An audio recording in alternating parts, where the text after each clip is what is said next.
फत्तेपूर परिसरात खळबळजनक घातपात, वडिलांनीच मुलाच्या दगडाने ठेचून खून करून प्रेत टाकले रस्त्यावर। काथाराय दि. 22 जून 2025 रोजी सकाळी 7 वाजेच्या सुमारास फत्तेपूर पोलीस स्टेशनच्या हद्दीतील कसवा पिंपरी ते पिंपळगाव चौखानवे रस्त्यावर एका पुरुषाचा मृतदेह आढळून आल्याने परिसरात खळबळ उडाली आहे। पोलीस तपासात ही घटना घातपाताची असल्याचे निष्पन्न झाले असून मृत व्यक्तीची ओळख कसवा पिंपरी येथील शुभम धनराज सुरळकर, वय अंदाजे 28 अशी पटली आहे।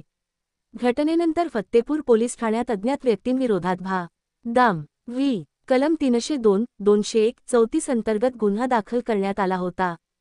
पुढील तपासात या प्रकरणाचा सूक्ष्मपणे मागोवा घेतला असता हे प्रेत रस्त्यावर टाकण्यात आले असून खून दुसऱ्याच ठिकाणी झाला असल्याचा पोलिसांना संशय आला।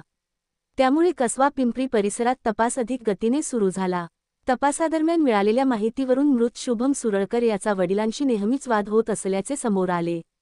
दारूच्या व्यसनामुळे शुभमची पत्नी माहेरी गेली होती। या पार्श्वभूमीवर पोलिसांनी शुभमच्या घरी तपास केला असता खोलीतील चटीखाली रक्ताचे डाग आढळून आले।